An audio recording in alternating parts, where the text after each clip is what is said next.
High, আমি SR Romana. Romantic mind YouTube চ্যানেলে নতুন আরো একটি ভিডিওতে আপনাকে স্বাগতম। আজকে আমি যে মুভিটি এক্সপ্লেন করতে যাচ্ছি এটি একটি কোরিয়ান সুপার ডুপার অস্থির কমেডি ড্রামা মুভি। মুভির নাম ড্যাডি ইউ ডটার মি। মুভিটিতে বয়ফ্রেন্ডের সঙ্গে ফার্স্ট ডেট নিয়ে মজার কিছু কমেডি আছে, যা দেখে আপনি হাসি আটকাতে পারবেন না। সেই সাথে রোমাঞ্চ আছে, ইমোশন আছে, হৃদয় ছুঁয়ে যাওয়ার মতো একটা ব্যাপারও আছে। সব মিলিয়ে ফুল অন একটা প্যাকেজ আর কি। তাই চলুন কাহিনীবাজি না করে মুভির কিছু ঝলক দেখে নিয়ে মুভিটি শুরু করা যাক।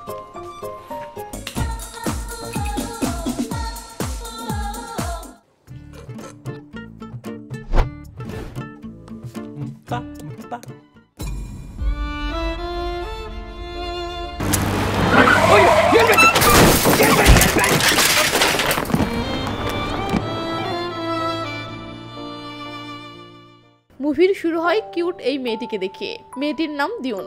দিউন তার বাবাকে ভীষণ ভীষণ ভালোবাসে, এসবই সে তার বাবাকে বলতেছে। দিউনের বাবার নাম ওয়ানজে। তো দিউনের বাবা বলে, বেটা আমিও তোমাকে আমার জীবনের থেকেও বেশি ভালোবাসি। এটা বলতেই ক্যামেরা অ্যাঙ্গেল পরিবর্তন হলে আমরা দেখি দিউনের বাবা টিভিতে এসব দেখতেছে ও দিউনের সেই কথাগুলো মনে করে কান্না করতেছে। আসলে এই দৃশ্যটি দিউনের ছোটবেলার একটা মুহূর্ত, যেটা দেখে দিউনের বাবা ইমোশনাল হয়ে গেছে। তো এর মাঝেই উপরতলায় দিউনের চিৎকার শুনে দিউনের বাবা দৌড়ে উপরে যায়। সে এসে দেখে দিউন তার মাকে বলতেছে যে, মা তুমি আমার আর বাবার কাপড় একসঙ্গে কেন ধুয়েছো? তুমি জানো না আমি তাকে একদম সহ্য করতে পারি না। এসব শুনে দিউনের বাবা বলে, বেটা আমরা একটা পরিবার, তাই আমাদের কাপড়গুলো একসাথেই তো ধুবে, তাই না? পাগলের মতো কথা বলতেছো কেন? দিউনের মা বলে, তোমার মেয়ে তোমার কোম্পানির লিপ গ্লোথ চাই। দিউনের বাবা বলে, তো সেটা তুমি আমাকে বলতেছো কেন? সে নিজেই আমাকে বলতে পারে না। এরপর দিউনকে বলে, আচ্ছা দিউন তুমি কি আমার সাথে কথা বলতে চাও না? দিউন রাগ করে বলে, হ্যাঁ আমি তোমার সাথে কথা বলতে চাই না। এই বলে দিউন তার বাবার সামনে থেকে চলে যায়। দিউনের বাবা পিছন থেকে দিউনকে ডাক দিয়ে বলে, বাবু সোনা প্লিজ তুমি রাগ করে থেকো না, আমার সাথে কথা বলো। কিন্তু দিউন তার বাবার কথায় কোনো পাত্তা দেয় না। কি বুঝলেন? দিউন কোনো এক কারণে তার বাবার উপরে অনেক রেগে আছে, কিন্তু সেটা কি তাই তো? সমস্যা নেই, সেটা আর একটু সামনে গেলে জানতে পারবেন। তো সিন ভোরবেলা আসলে দেখি দিউনের বাবা অফিসে আর দিউন স্কুলে যাওয়ার জন্য রেডি হচ্ছে। দিউন প্রতিদিনের মতো স্কুলে যাওয়ার সময় আজকেও সে তার বাবাকে এড়িয়ে চলতেছে। এমনকি মেট্রোতেও সে তার বাবাকে এড়িয়ে অন্য একটা কেবিনে গিয়ে ওঠে। এটা দেখে আমরা আরো শিওর হয়ে গেলাম আসলে দিউন তার বাবাকে একদম সহ্য করতে পারে না। এর পরের সিনে আমরা দেখি দিউন তার বান্ধবী হানসুর সাথে স্কুলের দিকে যাচ্ছে আর তাদের স্কুলের একজনের নাচ নিয়ে মজা করতেছে। দিউন আবার সেটা মজা করে দেখাতে গেলে ধ্যাম করে পড়ে যায়। একটু পর সে মাথা তুলে তাকালে দেখে তার ক্রাশ মিনজি তার দিকে হাত বাড়িয়ে দিয়ে বলতেছে, দিউন তুমি কি ঠিক আছো? মিনজিকে দেখে দিউন পুরো অবাক হয়ে যায়। এরপর সে নিজেই উঠে দাঁড়িয়ে মিনজির সামনে নার্ভাস ফিল করে এক দৌড়ে সেখান থেকে চলে যায়। হানসু বলে, এটা কি হলো? এরপর মিনজির দিকে তাকিয়ে বলে, ও দিউন আচমকা মিনজিকে দেখে লজ্জা পেয়েছে। এদিকে আমরা দেখি দিউন অন্য রাস্তা দিয়ে একা একা স্কুলে যাচ্ছে। এর মাঝেই আবার মিনজি পিছন থেকে এসে দিউনকে ডাক দিলে দিউন অপ্রস্তুত হয়ে যায়। তো মিনজি দিউনের প্রশংসা করে বলে, দিউন আমি শুনলাম তুমি নাকি খুব ভালো গাইতে পারো, আবার নাচতেও পারো। তোমার বান্ধবী হানসু আমাকে বললো। দিউন লজ্জায় আর মিনজির দিকে তাকাতেই পারে না। একটু পর মিনজি আরো বলে, দিউন সামনের সোমবারে একটা অডিশন আছে, তুমি সেখানে এসো কেমন? দিউন লজ্জা লজ্জা ফেসে অন্যদিকে তাকিয়েই বলে, আমি এটা নিয়ে ভেবে দেখবো। এটা শুনে মিনজি খুশি হয়ে বলে, ঠিক আছে তাহলে সামনের সোমবারে আমাদের দেখা হবে। এই বলে মিনজি সেখান থেকে চলে গেলে দিউন মিনজিকে এক দৃষ্টিতে দেখতে থাকে আর বিড়বিড় করে বলে, আমার মিনজি বাবুটা তুমি জানো না আমি মনে মনে তোমাকে কতটা ভালোবাসি। এসব বলতে বলতে দিউন খুশিতে হাসতে থাকে ও লজ্জায় এমন একটা রিয়াকশন দেয়। এমন সময় তার বাবা পিছন থেকে এসে বলে, দিউন তুমি এভাবে হাসতেছো কেন? আর ওই ছেলেটা কে? দিউন তার বাবার কথার কোনো উত্তর না দিয়ে ইগনোর করে হেডফোন কানে দিয়ে যেতে শুরু করে। দিউনের বাবা বলে, তুমি আর কতদিন আমার উপর রাগ করে থাকবে? আমার সঙ্গে কথা বলো। এমন সময় তাদের দুজনের ফোনেই দিউনের মায়ের মেসেজ আসে। মেসেজে দিউনের মা লিখেছে দিউনের মা দিউনের নানার বাসায় গিয়েছে, তাই দিউনও তার বাবাকেও সেখানে আসতে বলতেছে। পরের সিনে আমরা দেখতে পাই দিউনের বাবা দিউনকে নিয়ে দিউনের নানার বাড়িতে চলে এসেছে। ডিনার শেষে দিউনের মা দিউনের বাবাকে বলে, বাবা এখনো পুরোপুরি সুস্থ হয়নি, এজন্য আমি আজকে এখানেই থাকতে চাচ্ছি, তুমি দিউনকে নিয়ে বাসায় যাও। এরপর দিউনকে বলে, বেটা তুমি তোমার বাবার সাথে বাসায় চলে যাও কেমন? দিউন তখন ফোনে বিজি থাকার কারণে তার মায়ের কথার কোনো রিপ্লাই দেয় না। দিউনের মা বলে, দিউন তুমি আজকাল দেখি ফোনেই বিজি থাকো, তুমি কি কারোর সাথে ডেট করতেছো? এটা শুনে দিউনের বাবা রেগে যায় ও বলে, তুমি পড়াশোনা বাদ দিয়ে সেদিনের ওই ছেলেটার সাথে ডেট করতেছো তাই না? বাবা মায়ের কথা শুনে দিউন বিরক্ত হয়ে সেখান থেকে বাইরে চলে যায়। কিন্তু দিউনের বাবাও পিছে পিছে আসেও বলে, বেটা আমি শুধুমাত্র তোমার জন্য দিনরাত এক করে খেটে যাচ্ছি, আমি চাই তুমি মনোযোগ দিয়ে ভালোভাবে পড়াশোনা করে ভালো কলেজে অ্যাডমিট হও। দিউন তার বাবার কথাগুলোকে প্যাচাল মনে করে ভীষণ বিরক্ত হয়ে কানে হেডফোন লাগায়। এবার দিউনের এই আচরণে দিউনের বাবা ক্ষিপ্ত হয়ে দিউনের হেডফোনটাই এক আছাড়ে ভেঙে ফেলেও বলে, তুমি জানো তোমার জন্য তোমার বাবা সারা সারাদিন কতটা হার্ডওয়ার্ক করে, যদি একদিন তুমি আমার জীবন হিসেবে চলতে তাহলে তুমি বুঝতে পারতে। দিউনও তখন রেগে বলে, বাবা আমি এটাই চাই, তুমি একদিন আমার জীবন হিসেবে চলে দেখো, তাহলে তুমি বুঝতে পারবে কেমন লাগে যদি কোনো বাবা তাকে সবসময় একগাদে নিয়মের বেড়াজালে আটকে রাখে, সবসময় পড়াশোনার জন্য প্রেসার দেয়, তার পছন্দে অপছন্দে কোনো গুরুত্ব না দেয়। বাবা তুমি জানো এসব কতটা বিরক্তিকর, তুমি আমাকে এমন ভাবে ট্রিট করো যেন আমি ছোট বাচ্চা। তার মানে দিউন তার বাবার সাথে যে কথা বলে না, তাকে ইগনোর করে চলে, তার কারণ তাহলে এটাই ছিল। তো এদের চিল্লাপাল্লা শুনে দিউনের নানা সেখানে চলে আসে ও এদেরকে বলে, তোমরা জানো এই গিঙ্কো গাছের বয়স 1000 বছর। আমার বাপ দাদারা বলতো কেউ যদি এই গাছের নিচে দাঁড়িয়ে মনের ইচ্ছাটা মুখে বলে প্রকাশ করে তাহলে তার ইচ্ছা পূরণ হয়ে যায়। এই বলেই সে সামনে তাকিয়ে দেখে দিউন ও দিউনের বাবা সেখানে নেই। দিউনের নানা অবাক হয়ে বলে, আমি তাহলে এতক্ষণ কার সাথে কথা বললাম? এদিকে আমরা দেখি দিউনের বাবা দিউনকে নিয়ে বাড়ির দিকে রওনা দিয়েছে।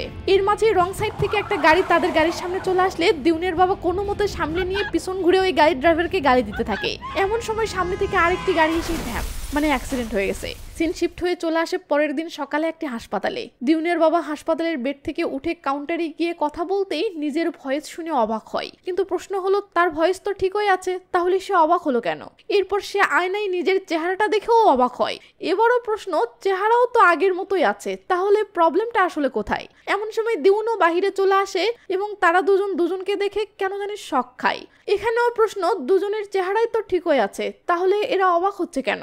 এমন সময় দিউনের বাবা দিউনকে কেন জানি বাবা ডাকে, আর দিউন তার বাবাকে কেন জানি দিউন ডাকে। মানে আসল কাহিনী হলো দিউনের বাবার ভিতরে দিউনের আত্মা আর দিউনের ভিতরে তার বাবার আত্মা পাল্টাপাল্টি হয়ে গেছে। আর এই কারণেই আমরা দেখেছিলাম দিউনের বাবা তার কণ্ঠ শুনে এবং চেহারা দেখে অবাক হয়েছিল, কারণ আত্মা বদলের কারণে সে ভাবছিল আমি তো দিউন, তাহলে আমার কণ্ঠ ও চেহারা বাবার মতো কেন? তো কি ক্লিয়ার? ওকে। তো বাবা মেয়ে সিঁড়িতে বসে চিন্তা করতেছে এখন তারা কি করবে। তো হ্যাঁ, আর একটা কথা, আপনারা শুধু একটু কষ্ট করে মাথায় রাখবেন যে তাদের বাপ বেটির আত্মা অদল বদল হয়েছে। বাপ হয়েছে বেটি আর বেটি হয়েছে বাপ। এটা গুলিয়ে ফেলে কিন্তু মুভির আসল মজাটা পাবেন না, ঠিক আছে? তো বাবা রূপী দিউন বলে, বাবা আমাদের আত্মা অদল বদল হয়েছে, এটা কি সত্যি? আমার মনে হচ্ছে এটা একটা স্বপ্ন। তো এটা বাস্তব নাকি স্বপ্ন এটা বোঝার জন্য দিউন তার বাবার গালে চিমটি কাটতে গেলে দিউন রূপী বাবা বলে, এসব করে কোনো লাভ হবে না। দিউন বলে, বাবা আমরা তো হাসপাতালে আছি, তাহলে আমরা ডাক্তারকে দেখাচ্ছি না কেন? বাবা বলে, আরে বুদ্ধিমতী মেয়ে, তুমি আমি হয়েছো, আমি তুমি হয়েছি, এসব যদি আমি ডক্টরকে বলতে যাই তো ডক্টর আমাদের পাগল মনে করে পাগলাগারদে ঢুকিয়ে দেবে। দিউন বলে, কিন্তু বাবা আমাদের এইভাবে থাকলে তো হবে না, এর সমাধান বের করতে হবে। অনেক ভেবে ভেবে হঠাৎ দিউনের মাথায় কি যেন আসতেই সে দিউনকে নিয়ে তার ডক্টর বন্ধুর কাছে আসে।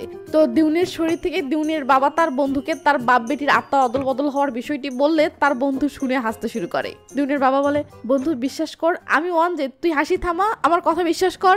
একটু পর ডক্টর হাসি থামিয়ে সিরিয়াসলি বলে, দিউন তোমার কি মাথা ব্যথা করতেছে? তখন দিউন তার বাবার বডি থেকে বলে, আঙ্কেল আমি দিউন। লে জ্বালা, ডক্টরই মনে হয় আজ স্ট্রোক করে ফেলবে। দিউনের বাবা উঠে গিয়ে তার বন্ধুর কাঁধে হাত রেখে বলে, বন্ধু আমরা জুং বাইং জিনে দীর্ঘ 3 বছর একসাথে কাজ করেছি। আর হ্যাঁ, তোর আরো একটা গোপন কথা আমি জানি, তুই আন্ডারওয়্যার না ধুয়ে একটানা 7 দিন পর্যন্ত পড়িস। এটা কোনো কথা? ডক্টর বন্ধুরূপী দিউনকে বলে, এই তুই মেয়েকে এসবও বলেছিস? এদিকে দিউনরূপী ওয়ানজে বলে, এই তুই ভুল করছিস, আমি তোর বন্ধু ওয়ানজে। লে জ্বালা, ডক্টর এবার বিরক্ত হয়ে তার সহকারীকে ডাক দিয়ে বলে, এই পাগলদের এখান থেকে বের করে নিয়ে যাও। ডক্টরের সহকারী এসে ওয়ানজেকে কেবিন থেকে নিয়ে যেতে ধরলেও ওয়ানজে কিছুতেই যেতে চায় না। ওদিকে দিউন ভয়ে চুপচাপ বসে আছে। তো সহকারী এবার ওয়ানজেকে জোর করে বাইরে নিয়ে যাচ্ছে আর ওয়ানজে বলতেছে, বন্ধু তুই আমার সাথে এটা করতে পারিস না, আমি ওয়ানজে, বিশ্বাস কর। আমি তোর আরেকটা গোপন খবর বলি, যেটা এই ওয়ানজে ছাড়া আর কেউ জানে না। বিয়ে করার পরও তোর একটা মেয়েকে ভালো লেগেছিল। শাবাশ। ডক্টর এবার খেপে গিয়ে বন্ধুরূপী দিউনকে বলে, তুই বাচ্চা মেয়েকে সবকিছু বলেছিস। এই বলে ডক্টর হালকা বাড়তে ধরতেই দিউন বাবা বাবা বলে চিল্লাতে থাকে। দিউন রূপী বাবা তখন আটকায় আর বলে, এই আমার মেয়েকে মারিস না। কারণ কি এক জ্বালা। দিউন রূপী বাবা সেখান থেকে রাগ করে একটা পানীয় কিনতে আসে, কিন্তু লোকটি বলে, এই মেয়ে তুমি এই বয়সে এইসব খাবে? তোমার কাছে বেঁচে আমি এই দোকানটা হারাতে চাই না। দিউন বোঝায় যে আমি দেখতে বাচ্চা হলেও আমি আসলে বাচ্চা না, আমার মাঝে আমার এই বাবার আত্মা আছে। কিন্তু সেটা কি আর দোকানদার বুঝবে? ব্যাস শুরু হয়ে যায় লঙ্কা কাণ্ড। তো শেষমেশ সেখান থেকে বাসায় যাওয়ার সময় দিউনের বাবা দিউনকে বলে, দিউন আমরা তোমার মায়ের কাছে এটা গোপন রাখবো যে আমাদের দুজনের আত্মা বদল হয়েছে। দিউন মাথা নেড়ে বলে, ঠিক আছে। আমি আপনাদেরকে আবার মনে করিয়ে দিচ্ছি, দিউন তার বাবার শরীরে আর দিউনের বাবা দিউনের শরীরে। এটা গুলিয়ে ফেললে মুভির আসল মজাটা পাওয়া যাবে না, সো মনোযোগ একটু বাড়িয়ে দিতে হবে। তো রাতের ডিনারের সময় দিউন রূপী বাবা ঘাপুস ঘুপুস করে খেতে শুরু করে। এটা দেখে দিউনের মা বলে, আহারে আমার সোনামণিটা কত ভালো, বেচারি, সে তো জানেই না যে দিউনের শরীরে দিউনের বাবা রয়েছে। দিউন তার বাবাকে থামানোর জন্য বলে, আচ্ছা দিউন তো মনে হয় ডায়েটে ছিল। এটা শুনে দিউনের বাবা ধ্যাম করে থেমে যায়। খাবার শেষে দিউনের মা দিউনের বাবাকে বলে, আমরা আজকে লাল পানি খাবো। এই বলে দিউনের মা গ্লাসে ঢেলে দিতেই দিউন রূপী দিউনের বাবা লাফ দিয়ে গ্লাসের কাছে আসে। দিউনের মা তো অবাক। তখন দিউনের বাবার মাথায় আসে, এখন সে তো দিউনের শরীরে আছে, কি আর করার, তাই চেয়ারে গিয়ে বসে। এরপর দিউনের মা দিউনের হাতে গ্লাসটি ধরিয়ে দিলে দিউন ফ্যাল করে তার মায়ের দিকে তাকিয়ে থাকে। বিষয়টি সামলানোর জন্য দিউনের বাবা খপ করে দিউনের হাত থেকে গ্লাসটি নিয়ে বলে, আমি তোমাদের এই লাল পানি খাওয়া পছন্দ করি না। দিউনের মা বলে, তুমি তো তোমার বাবার সাথে কথাই বলো না, এখন আবার অপছন্দের কি আছে? আর কিছু বলতে না পারে দিউন ও দিউনের বাবা তখন দুজনের দিকে তাকিয়ে অট্ট হাসতে থাকে। এতে দিউনের মা বুঝতে পারে তাদের বাপ বেটির দ্বন্দ্ব মিটমাট হয়েছে। এরপর রাতে ঘুমাতে যাওয়ার সময় বাবা রূপী দিউন যায় তার মায়ের ঘরে, আর দিউন রূপী বাবা যায় দিউনের ঘরে। আর স্বাভাবিকভাবে যার ফোন তার কাছেই আছে। তো দিউন তার বয়ফ্রেন্ড মিঞ্জির সাথে মেসেজ করতেছে। মেসেজে মিঞ্জি বলে, সোমবার বিকেল 4টায় অডিশন আছে, অডিশনের পর আমাদের দেখা হবে। দিউন নিজেই নিজেকে বলে, মিঞ্জি আমাকে দেখতে চাই। এই বলে সে খুশিতে গুলগুলা হয়ে যায়। এর মাঝেই রুমে তার মা চলে আসলে দিউন ফোন রেখে শুয়ে পড়ে। এরপর দিউনের মা এসে যখন দিউনের বাবা ভেবে দিউনকে জড়িয়ে ধরে, দিউন অল্পের জন্য বেঁচে গেল। বাট এতে দিউন খুবই অস্বস্তি বোধ করে। তাই সকালে ঘুম থেকে উঠেই আগে ইন্টারনেটে সার্চ করে দেখতেছে যে আত্মা অদল বদল হলে করণীয় কি। কিন্তু বেচারি কোনো কিছু না পেলে পুরো হতাশ হয়ে যায়। এদিকে দিউনের বাবাও বিভিন্ন বই ঘাঁটতে শুরু করে দিয়েছে। এর মাঝেই দিউন তার বাবার কাছে এসে বলে, বাবা আগামীকাল স্কুলে যেতে হবে, এখন কি করব? দিউনের বাবা বলে, আমিও কিছু বুঝতেছি না। দিউন বলে, যদি এটা সারা জীবনের জন্য স্থায়ী হয় তাহলে কি হবে? সব তোমার দোষ। দিউনের বাবা বলে, এতে আমার দোষ হবে কেন? দিউন বলে, বাবা তাহলে হয়তো এই গিঙ্কো গাছের জন্যই এমনটা হয়েছে। ব্যাস দিউনের বাবা তার নানার ফোনে কল করে গিঙ্কো গাছ সম্পর্কে জিজ্ঞেস করে ও তাদের আত্মা অদল বদল সম্পর্কে সব জানায়। দিউনের নানা বলে, গিঙ্কো গাছ একটি কিংবদন্তি গাছ, গিঙ্কো গাছে প্রার্থনা করলে আত্মা অদল বদল হয়। দিউনের বাবা বলে, যা আকাম সেটা তো হয়েই গেছে, এখন বলুন স্বাভাবিক অবস্থায় আসতে কি করতে হবে? দিউনের নানা কি যেন হিসাব নিকাশ করে বলে, 7 দিন পর তোমরা স্বাভাবিক অবস্থায় ফিরতে পারবে। তবে হ্যাঁ, তোমরা এটা নিয়ে যেন মারামারি করো না, তাহলে এর পরিণাম ভয়াবহ হবে। এটা শুনে দিউনের বাবা কল কেটে দেয়। বাবা রূপী দিউন বলে, বাবা নানার কথা কি সত্যি হবে? আমরা কি 7 দিন পর ঠিক হয়ে যাব? দিউন রূপী বাবা বলে, জানি না, কিন্তু তুমি কাল আমার অফিসে যেও আর আমাকে তোমার স্কুলে যেতে হবে, এছাড়া আর কোনো উপায় নেই। সিন চলে আসে পরের দিন সকালে। বাবা রূপী দিউন বাবার অফিসে যাচ্ছে আর দিউন রূপী বাবা মেয়ের স্কুলে যাচ্ছে। যেতে যেতে দিউন তার বাবাকে বোঝাচ্ছে যে স্কুলে তার বন্ধুদের সাথে কিভাবে মিশতে হবে। ঠিক দিউনের বাবাও দিউনকে বোঝায় যে অফিসের কাজগুলো তাকে কিভাবে ম্যানেজ করতে হবে, আর যদি ইম্পর্টেন্ট কিছু থেকে থাকে তাহলে নোটবুকে সেগুলো নোট করতে বলে। এরপর বাধ্য হয়ে তারা তাদের ফোনও অদল বদল করে, মানে দিউনের ফোন দিউনের বাবা নেয় আর দিউনের বাবার ফোন দিউন নেয়। তো যাই হোক, দিউন তার বাবার অফিসে চলে যায় আর দিউনের বাবা দিউনের ক্লাসে গিয়ে বসে। এমন সময় দিউনের বান্ধবী হানসু এসে দিউনের বাবার কানে ফিসফিস করে বলে, আজকে আমি আমার বয়ফ্রেন্ডের সাথে ডেটে যাওয়ার প্ল্যান করেছি, আর ডেটের পর আমরা ওইটাও করব। আর মাকে বলেছি যে আমি তোমার সাথে ঘুরতে যাব। মা যদি তোমার ফোনে কল করে তাহলে তুমি মাকে বলো আমি তোমার সাথেই আছি। গেল। এটা শুনতেই দিউনের বাবা রেগে গিয়ে বলে, তুমি এসব কি বাজে কথা বলতেছো? দিউনকে এইভাবে রেগে যেতে দেখে হানসু বলে, তুমি পাগল হয়ে গেলে নাকি? এভাবে চিল্লাচ্ছ কেন? এই বলে হানসু রাগ করে তার সিটে গিয়ে বসে। এরপর সিন চলে আসে অডিশনে। এখানে অনেক মেয়ে গানের অডিশন দিচ্ছে, কিন্তু কেউই ভালো গান গাইতে পারছে না। সেখানে দিউন রূপী দিউনের বাবাও উপস্থিত ছিল। হানসু বলে, দিউন এই দিনের জন্য তুমি কতদিন ধরে অপেক্ষা করেছো, আজকেই তোমার সুযোগ তোমার ভয়েস দিয়ে মিঞ্জিকে ইমপ্রেস করার। এর মাঝেই অডিশনের স্টেজে দিউনকে ডাকা হয়। মন না চাওয়া সত্ত্বেও দিউন রূপী বাবাকেই অডিশন দিতে যেতে হয়। দিউনের বাবা গিটার বাজিয়ে একটা রক সং গাইতে শুরু করে, কিন্তু তার গান শুনে মিঞ্জি মুগ্ধ হয়ে যায়। গান শেষে মিঞ্জি বলে, দিউন তুমি আসলেই ভালো গাইতে পারো, তোমার গান আমার খুবই ভালো লেগেছে। যাক। এদিকে বাবা রূপী দিউনকে তার বাবার কোয়ার্কারদের সাথে মিটিংয়ে দেখতে পাই। মিটিংয়ে তারা ডিসকাস করতেছে যে তাদের বিউটি প্রোডাক্টের অ্যাডে কোন কোন মডেলকে নেওয়া ঠিক হবে। মডেলদের ছবি দেখে দিউন বলে, একে তো আঙ্কেল আঙ্কেল লাগতেছে, আমাদের অ্যাডের জন্য কোনো একটা ইয়াং মডেল দরকার। দিউনের বাবার কোয়ার্কার বলে, চিফ আপনি তো এই মডেলকে সিলেক্ট করেছিলেন। দিউন ভেবেজাকে খেয়ে বলে, আমি এখন আমার মন পাল্টাইছি। সুযোগ পেয়ে মিউ নামের মেয়েটি বলে, এটাই গুড ডিসিশন, আমাদের উচিত এই মডেলকে পাল্টিয়ে নতুন মডেল সিলেক্ট করা। বাকিরাও মিউর সাথে হ্যাঁ মিলাই। এরপর প্রেজেন্টার বলে, আজকে আমাদের সবাইকে ডিল ফাইনাল করার জন্য সাজিংয়ের ডিনার মিটিংয়ে যেতে হবে, সবাই রেডি হয়ে যাও। আর হ্যাঁ চিফ, যেভাবেই হোক আজকে আমাদের ডিল ফাইনাল করতেই হবে, এর জন্য যা করতে হয় আমাদের তাই করতে হবে। দিউন মনে মনে বলে, এই সাজিংটা আবার কে? তখন সিন কাট হয়ে চলে আসে রাতের সাজিংয়ের ডিনার পার্টিতে। সেখানে সবাই ড্রিঙ্ক করছিল, বাট শুধু দিউন ড্রিঙ্ক করছিল না। এটা দেখে সাজিং বলে, আরে এই লোকটি ড্রিঙ্ক করছে না কেন? সে কি আমার সাথে পার্টি সেলিব্রেট করতে চায় না? এই চিফ, তুমি যদি ড্রিঙ্ক না করো তাহলে যাও তুমি গান গাও। যদি তুমি 95 স্কোর করতে পারো তাহলে তোমার এই ডিল ফাইনাল হবে। এটা শুনে দিউন মন না চাওয়া সত্ত্বেও বাধ্য হয়ে গান গাইতে দাঁড়িয়ে পড়ে। তখন তার কোয়ার্কার বলে প্লিজ স্যার একটু সামলে নিন। তো দিউন গাইতে শুরু করে দেয়। আর হ্যাঁ, দিউন মেয়েদের ভঙ্গিমাতেই রিসেন্টলি রিলিজ হওয়া ভাইরাল গানটা গায় ও সাথে সাথে এভাবে নাচতে থাকে। দিউনের এমন গান ও নাচ দেখে সকলেই পুরো অবাক হয়ে যায় যে চিফ এত ভালো গান আবার এত ভালো নাচতেও পারে। এমনকি সাজিংও দিউনের নাচ দেখে ইমপ্রেস হয়ে যায় ও সাথে সাথে নাচতে থাকে। গান শেষ হওয়ার পর দেখা যায় চিফ 95 এর পরিবর্তে 97 স্কোর করতে পেরেছে। এটা দেখে কোয়ার্কার ভীষণ খুশি হয়। একজন সাজিংকে বলে দেখুন চিফ 97 স্কোর করেছে, তাই এখন আপনাকে ডিল ডান করতেই হবে। তখন সাজিং বলে হ্যাঁ ডিল ডান তো করবই, তার আগে আমি চাই মিউ আরও একবার আমাকে ড্রিঙ্ক সার্ভ করুক। তখন মিউ সাজিংকে ইমপ্রেস করার জন্য বাধ্য হয়ে ড্রিঙ্ক সার্ভ করতে সাজিংয়ের পাশে গিয়ে বসে। বাট সাজিং খারাপ উদ্দেশ্যে মিউকে টাচ করার অনেক চেষ্টা করে। এটা মিউ বুঝতে পারে ও অস্বস্তি ফিল করে, বাট কিছু বলতে পারছে না। এদিকে দিউন সেটা ফোনে ভিডিও করে নেয়। এটা দেখে সাজিং বলে চিফ তুমি এটা কি করেছো? দিউন বলে কিছু না, আমি তো জাস্ট আপনার সুন্দর বিহেভ রেকর্ড করতেছি যে আপনি ক্লায়েন্টদের সাথে কত ভালো। আর হ্যাঁ, এটা আমি ফেসবুকে পোস্টও করে দিব যেন সবাই জানতে পারে মিস্টার সাজিং কতটা ফ্রেন্ডলি। এটা শুনে ভয়ে সাজিং মিউর কাছ থেকে সরে বসলে মিউ খুব খুশি হয়। এর পরের সিনে দেখি দিউন অফিস থেকে বাসে চড়ে বাড়ি ফিরতেছে। বাস স্টপে বাস থামলে একটি লোক বাস থেকে নেমে যায় ও তার মেয়েকে কোলে তুলে নিয়ে আদর করতে থাকে। এই দৃশ্য দেখে দিউন বুঝতে পারে তার বাবাও তাকে এমনটাই ভালোবাসে। তো যাই হোক, বাবা রূপী দিউন বাসায় চলে আসলে দিউন রূপী বাবা দিউনকে অফিসের কাজের ব্যাপারে জিজ্ঞেস করলে বাবা রূপী দিউন বলে সমস্যা নেই, সব ঠিক আছে। এরপর তারা যখন দুজনার ফোন এক্সচেঞ্জ করে তখন দুজনার ফোনে আসে মেসেজ পড়ে চমকে ওঠে। কারণ দিউনের বান্ধবী হানসু দিউনের ফোনে মেসেজ করে বলেছে তুই তো আজকের অডিশনে ফাটিয়ে দিয়েছিস। আর দিউনের বাবার ফোনে মিসেস মিউ মেসেজ করে বলেছে চিফ আপনার ডান্স কিন্তু পুরোই অস্থির ছিল। বাবা রূপী দিউন বলে তুমি অডিশনে কেন গিয়েছিলে? দিউন রূপী বাবা বলে তুমি নাকি পার্টিতে নাচ দেখিয়েছো। দিউন বলে বাবা আমি পরিস্থিতির শিকার হয়ে যা পেরেছি তাই করেছি, আর তুমিও তো আমার। এসব বলতে বলতে দুজনের ঝগড়া শুরু হচ্ছে। এমন সময় হঠাৎ তাদের মনে হয় 7 দিন পর তারা ঠিক হয়ে যাবে, আর এর ভিতরে যদি তারা ঝগড়া বা মারামারি করে তাহলে তাদের পরিণাম খুব খারাপ হবে। এটা মনে হতেই দুম করে দুজনের আচরণ পাল্টে নেয়। পরের দিন দিউনের বাবা দিউনের স্কুলে যাচ্ছে আর কেন জানি কোচর মোচর করতেছে।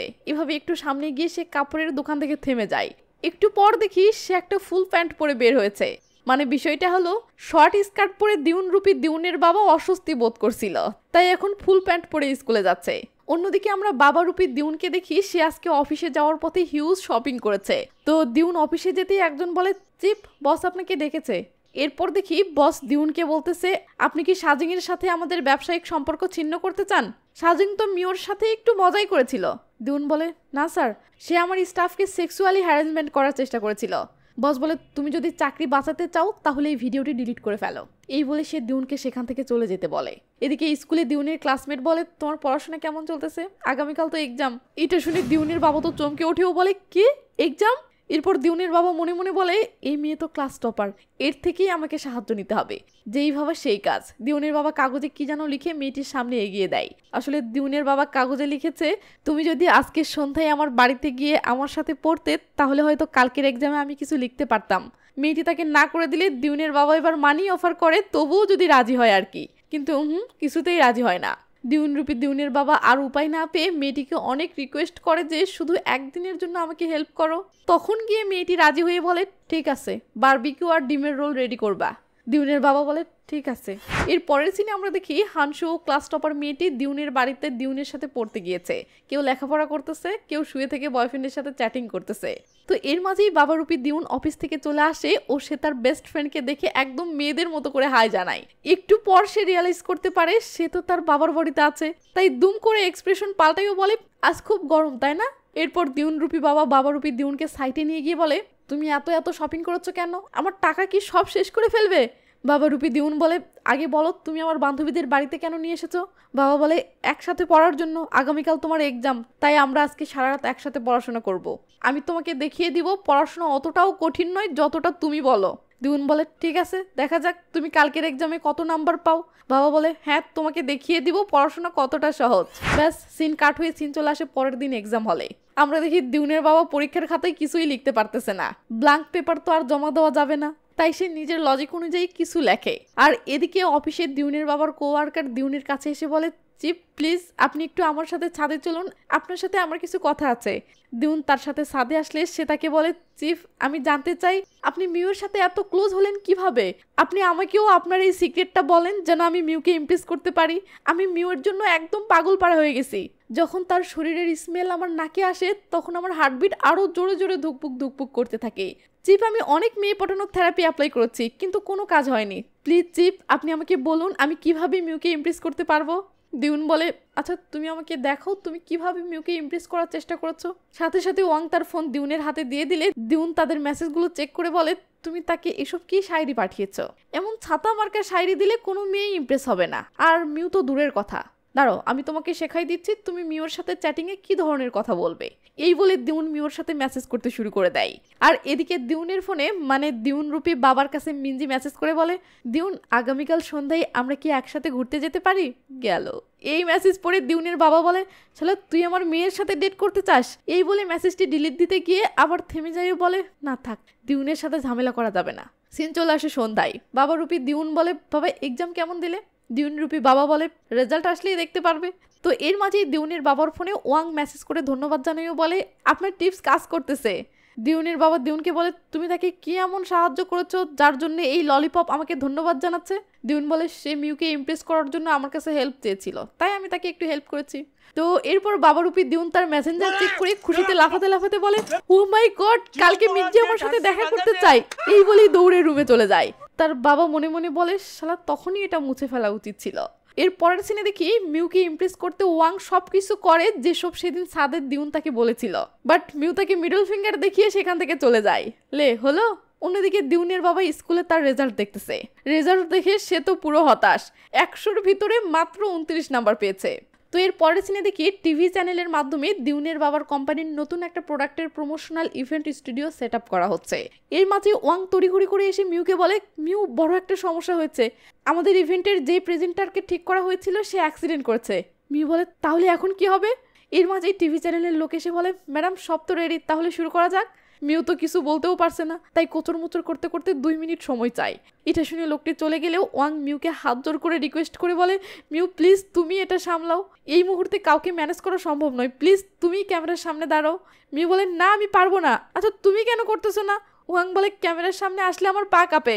এই বলে দুজন এ বলে তুমি করো আর ও বলে তুমি করো।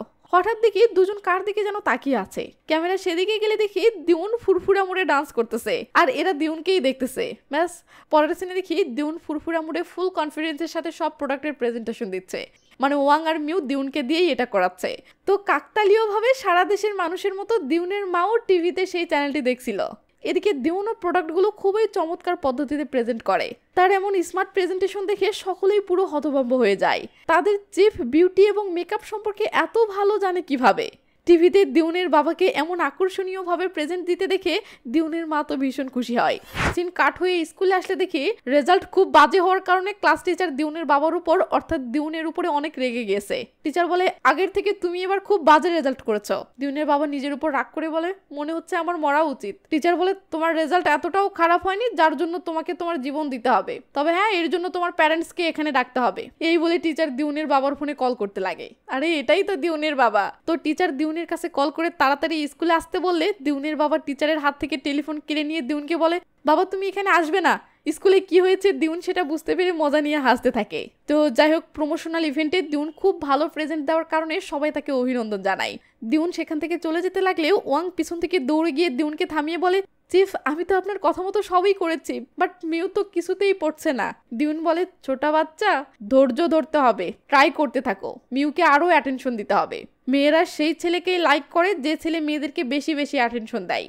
এই বলে দিউন সেখান থেকে চলে যায়। এদিকে দিউনের বাবা টিচার রুমে টেনশনে মরে যাচ্ছে। এর মাঝে দিউন এসেই তার বাবাকে এভাবে মারতে থাকে যাতে টিচার কিছু না বলেই তাদেরকে যেতে বলে। কি বুদ্ধি হয়নি। আর সেটাই হয়, এভাবে মারতে দেখে টিচার থামাইও বলে, স্যার স্যার থামুন থামুন, এত রেগে যাওয়ার মতো কোনো আকাম সে করেনি। দিউন জাস্ট আগের থেকে এবার একটু রেজাল্ট খারাপ করেছে। তখন দিউন তার বাবার বডি থেকে বাবাকে খোঁচা মেরে বলে, তুমি এবার বুঝলে তুমি যতটা বলো পড়াশোনা সহজ, ঠিক ততটা সহজ নয়। দিউনের শরীর থেকে দিউনের বাবা বলে, হ্যাঁ হ্যাঁ ঠিক আছে আমি মেনে নিলাম পড়াশোনা খুবই কঠিন। এই বলে দিউনের বাবা লজ্জায় সেখান থেকে বাহিরে চলে যায়। তখন দিউনও তার বাবার পিছে পিছে দৌড় দেয়। তো বাহিরে এসে বাপ বেটি গল্প করতেছে। এখানে দিউনের বাবা বলে, বেটা তুমি তো খুব খুশি তাই না, যে তোমার বাবা চ্যালেঞ্জে হেরে গিয়েছে, ভালো রেজাল্ট করতে পারেনি। এটা শুনে দিউন বলে, না বাবা, আমি খুব হ্যাপি যে তুমি আমার ভালো রেজাল্টের জন্য অনেক হার্ড ওয়ার্ক করেছো। যাই হোক বাবা, এটা গল্প করার সময় নয়, আজকে আমাকে মিনজির সাথে ডেটে যেতে হবে। আপনাদের মনে আছে ওই যে গতকাল মিনজি মেসেজ করে তাকে বলেছিল আগামীকাল সন্ধ্যায় তারা ঘুরতে যাবে? ভাবতেছেন দিউন তো এখন তার বাবার শরীরে আছে, সে কিভাবে ডেটে যাবে? একটু দাঁড়ান, দেখেন দিউন কি করে। দিউন তার বাবাকে বলে, বাবা তুমি আমার হয়ে মিনজির সাথে ডেটে যাবে। তার বাবা যেতে রাজি না হলে দিউন জোর করে বাড়িতে নিয়ে যায় ও সুন্দর একটা ড্রেস পরিয়ে দেয়। কি আর করার, শেষমেশ দিউনের বাবা দিউনের হয়ে মিনজির সাথে ডেটে যায়। তো প্রথমে মিনজি দিউনের বাবাকে নিয়ে শপিং এ যায়। আসলে মিনজি তো আর জানে না যে এটা দিউনের বাবা, সে মনে করতেছে এটাই তার দিউন, তাই সে নর্মালি দিউনের সাথে যা করতো সেগুলোই করে। আর দিউন রূপী দিউনের বাবাও সেভাবেই আচরণ করে যেন মিনজি কিছু বুঝতে না পারে। তো এদিকে দেখি দিউনও এদের পিছু নিয়েছে, মানে দিউন তার বাবার উপরে ভরসা পাচ্ছে না, আবার এটা তার প্রথম ডেট, তাই মনটাও উকুপুকু করতেছে। এই সময়গুলো সে মিনজির সঙ্গে কাটানোর কথা, বাট পাচ্ছে না। মিনজি তার বাবার সঙ্গে হেডফোন শেয়ার করতেছে, এটা দেখে চলতেছে। বাসে পাশাপাশি সিটে বসে আছে, আবার দেখে কাঁধে মাথা রেখে ঘুমাচ্ছে। কি রোমান্টিক মুহূর্ত, এসব শুধু দেখতেছে আর জ্বলতেছে, কিন্তু কিচ্ছু করার নেই, স্বামী বিদেশ। তো বাস থেকে নেমে দুজনে কাছাকাছি হতেই দিউন মনে করতেছে এবার হয়তো মিনজি বাবাকে কিস করবে। এটা দেখে এক দৌড়ে দিউন তাদের কাছে আসে ও মিনজিকে বলে, হাই বেটা, আমি দিউনের বাবা। মিনজি ভেবাচাকা খেয়ে দিউনের সাথে হ্যান্ডশেক করেও বলে, আমি মিনজি, আমি দিউনের ফ্রেন্ড। দিউন মিনজির হাত না ছেড়ে কথার ছলে মিনজির হাত বোলাতে থাকে। চোখের সামনে মেয়েকে বয়ফ্রেন্ডের সাথে এমন করতে দেখে দিউনের বাবা খপ করে দিউনের হাত ধরে বলে, বাবা চলো আমরা বাড়িতে যাই। বাট দিউন মিনজির হাত ছাড়ে না। দিউন তখন সেই একটা সুযোগ পেয়ে চালাকি করে মিনজিকে বলে, মিনজি বেটা, আমি চাই তুমি যত তাড়াতাড়ি সম্ভব আমার মেয়ে দিউনকে বিয়ে করো। শাবাশ বেটি। দিউনির এমন অস্বাভাবিক কাণ্ড দেখে দিউনের বাবা জোর করেই দিউনের হাত সরিয়ে নেওয়ার চেষ্টা করে, বাট সে ব্যর্থ হয়। এটা কোনো কথা? শেষমেশ দিউন তার বাবার শরীরে থেকেই মিনজির হাত ধরে ঘোরাফেরা করতেছে। তো যাই হোক, দিউন বাড়ির সামনে এসে মিনজির হাত ছেড়ে দেয়। মিনজি বাইজা নিয়ে সেখান থেকে চলে গেলে দিউন মিনজিকে দেখতে দেখতে কান্না করতেছে। দিউনের বাবা বলে, কি হলো, এখন আবার কান্না করতেছো কেন? দিউন বলে, বাবা এটা আমার ফার্স্ট ডেট ছিল। এটা শুনে দিউনের বাবা দিউনকে নিয়ে বাড়ির ভিতরে গিয়ে জানালা খুলে দিয়ে মিনজিকে ডাক দেও দিউনকে বলে, যা মিনজিকে বাই জানা। তখন দিউন জানালায় গিয়ে মোবাইলের ফ্ল্যাশ অন করে মিনজিকে এভাবে বাই জানায়। দিউনের এমন খুশি দেখে দিউনের বাবাও অনেক খুশি হয়। তো এরপর একদিন দেখি দিউনের বাবার সেই ডক্টর বন্ধু দিউন রূপী দিউনের বাবাকে সহকারীর মাধ্যমে ডেকে এনেছে। দিউনের বাবা বলে, ঠিক আছে, আবার যখন এনেছই তো একটা ডান্স দেখো, যেটা শুধু তুমি আর আমি একদিন রাতে মজা করে ডিস্কোতে নেচেছিলাম। এই বলে সে নাচ স্টার্ট করে।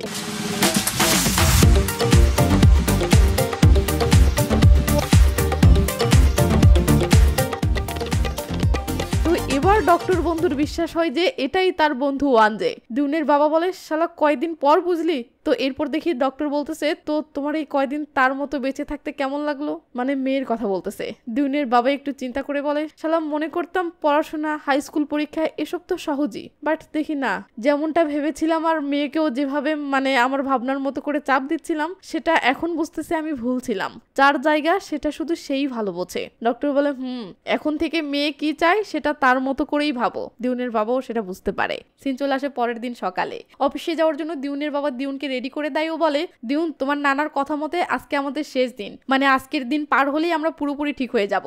আর হ্যাঁ, আজকে মিটিং এর যে নতুন একটা প্রোডাক্টের ডিল হবে, সেই প্রোডাক্ট সম্পর্কে যে বক্তব্য তোমাকে দিতে হবে এটা সেটার স্ক্রিপ্ট। দয়া করে তুমি স্ক্রিপ্টের বাহিরে বেশি কিছু বলবে না, তাদের শুধু বলবে আমি আমার সেরাটা দেওয়ার চেষ্টা করব, ব্যাস এতটুকুই বলবে। সিন চলে আসে দিউনের বাবার অফিসে কনফারেন্স রুমে। দিউন তার বাবার লেখা স্ক্রিপ্ট অনুযায়ী বক্তব্য দিচ্ছে, আর এদিকে দিউনের বাবা ফোন কলের মাধ্যমে দিউনকে গাইড করতেছে।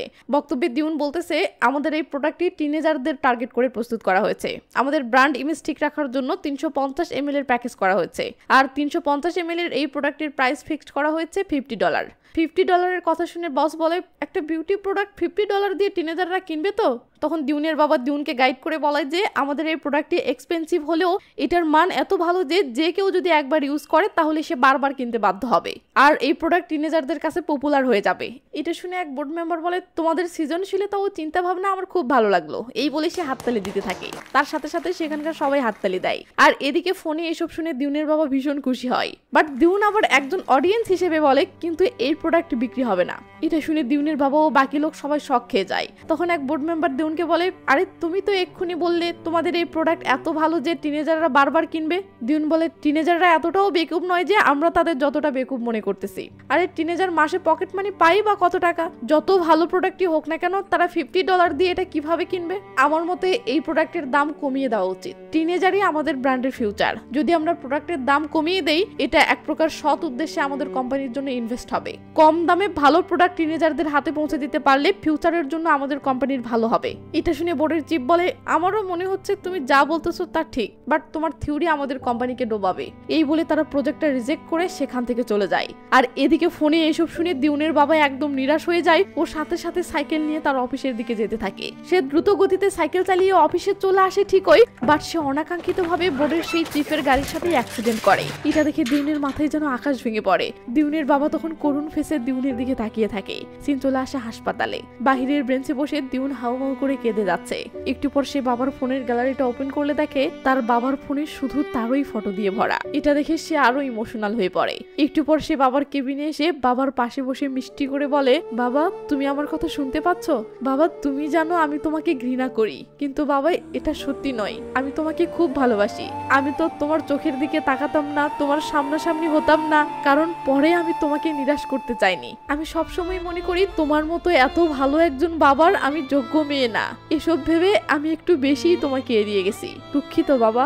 এসব বলতেছে আর দিউন কান্নায় ভেঙে পড়তেছে। মানে সেও তার ভুলটা বুঝতে পেরেছে। তখন দেখি দিউনের বাবার চোখ দিয়ে পানি পড়তেছে, মানে সে দিউনের কথাগুলো সব শুনতে পেয়েছে।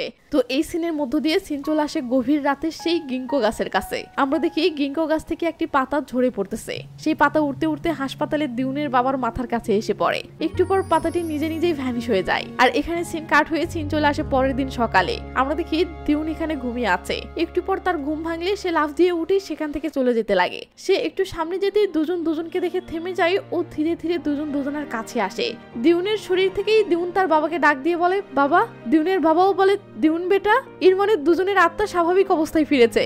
দুজনেই ইমোশনাল হয়ে পরম এক ভালোবাসায় দুজন দুজনকে জড়িয়ে ধরে। তো এরপর সিন চলে আসে সকালে। দিউনের বাবা রেডি হয়ে অফিস যাচ্ছে। তখন দেখি পিছন থেকে দিউন বাবাকে চিল্লিয়ে বলতেছে, বাবা আমিও যাব, দাঁড়াও। কি বুঝেছেন তো না? আর মুভিটিও এখানেই শেষ হয়ে যায়। অনেক বাবা মা আছে যারা তাদের সন্তানকে একটু বেশি আগলে রাখে। সন্তান বড় হলেও তাদের কাছে ছোটই থাকে। ব্যাপারটা খারাপ না, বাট এতে অনেক সন্তানই এমন বিভিন্ন ধরনের পরিস্থিতির সম্মুখে পড়ে। তাদের মন চাইতেছে একটা, বাট বাবা মা তাদের মতো করে সিদ্ধান্ত দিচ্ছে আরেকটা। তাই প্রত্যেকটা বাবা মায়ের উচিত তাদের সিদ্ধান্তগুলো নিজের মতো না ভেবে সন্তানের জায়গায় নিজেকে নিয়ে গিয়ে ভাবা। আর হ্যাঁ, যেটাই হোক না কেন আমাদের সন্তানদেরও বুঝতে হবে বাবা মা যেটাই করে আমাদের তো ভালোবেসেই করে। So don't mind. আর যদি কোনোটাতে সমস্যা হয় সেটা বাবা মার কাছে সরাসরি বলবে। তো ভালো থাকেন। আর হ্যাঁ, আমার এক্সপ্লেইন যদি ভালো লেগে থাকে তাহলে লাইক কমেন্ট করেই যান। Take care, bye by.